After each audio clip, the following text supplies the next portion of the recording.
My name is Vallie Szymanski. I'm the co-founder of the Ovarian Cancer Symptom Awareness Organization.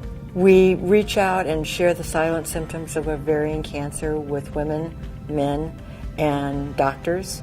It's a silent killer that affects 22,000 women a year, 15,000 die, and the symptoms are very, very vague.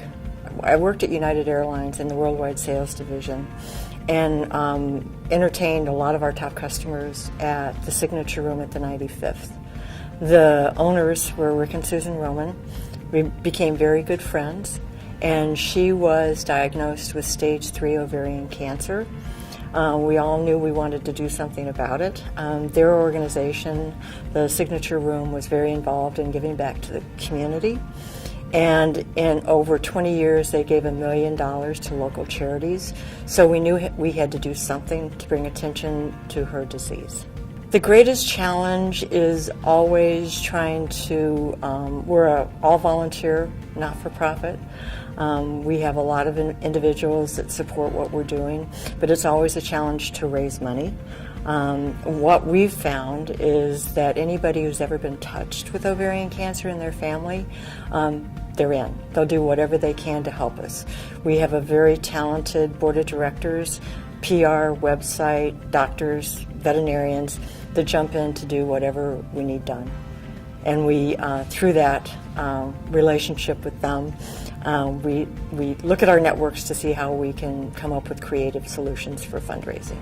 Well, what we did was we do have a partnership with the veterinary community. They help us get the word out on the silent symptoms. 80% of veterinarians are women, so for us that's a target audience.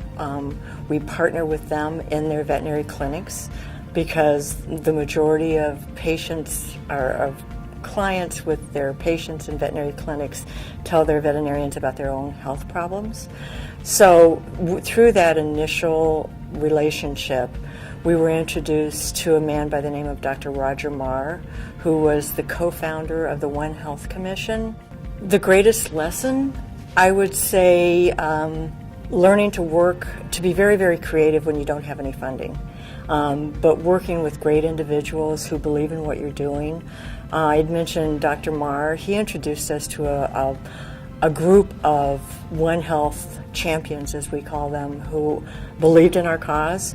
There are over 30 individuals who are both veterinarians and medical doctors trying to have the One Health conversation. And through that relationship with them, they looked at us, looked at our organization as an example of a medical awareness organization turning to the veterinary community to solve a problem. We had learned about Penn Vet Working Dog Center that was recently founded by Dr. Cindy Otto, who is a veterinarian. She was actually at ground zero with her search and rescue dogs after 9/11. She came back, and I believe it was in 2012 that she founded the Penn Vet Working Dog Center. We learned about her and also the formation of an ovarian cancer dog sniffing team. And so I contacted her. We were able to, the first year we had raised enough money to sponsor one of the dogs, a dog by the name of Olin, for $10,000. But for us, that was a lot of money. But we were very, very intrigued with the work that she was doing. Subsequently, my co-founder Susan passed away from ovarian cancer. And 5 days after she passed away, Dr. Klepich, who was my veterinarian's 19-year-old niece, was diagnosed with stage 1 ovarian cancer.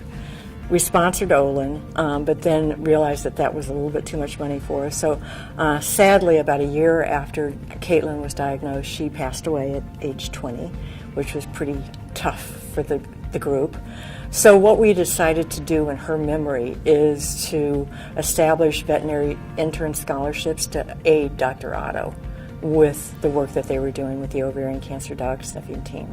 And what they do is they actually identify the odorants in the plasma and the blood of ovarian cancer patients. They take that information and work with Monell Chemical Company to come up with a simple electronic nose that will detect in a simple blood test ovarian cancer. And that is our goal. Right now they are 99% accurate in what they're sensing.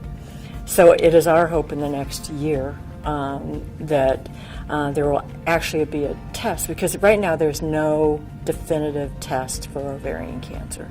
We have a annual dog walk, which is our big awareness event. Dogs, you don't have to have a dog, but dogs and people, and we get the word out. We have medical doctors there, we have veterinarians there, we have Girl Scouts, we have kids, and we have a fundraiser every year, which is the golf outing, and Dr. Otto graciously attended last year and gave us all an update on how very close she is to breaking it. So for us, it's pretty innovative.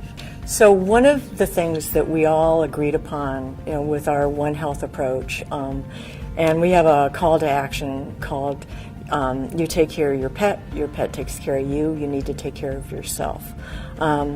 We relentlessly tell everybody that. Not only are we an ovarian cancer awareness organization, but our veterinary outreach program members have brochures in all of their clinics, and when that client is there talking to the veterinarian about his cat or his dog, they ultimately talk about their own health. And Dr. Klepich will tell me, he'll have patients that will say, okay, Earl, you were here a month ago, you were complaining about your chest. You're here today, you're complaining about your chest. Go see your doctor, because it's all about early detection.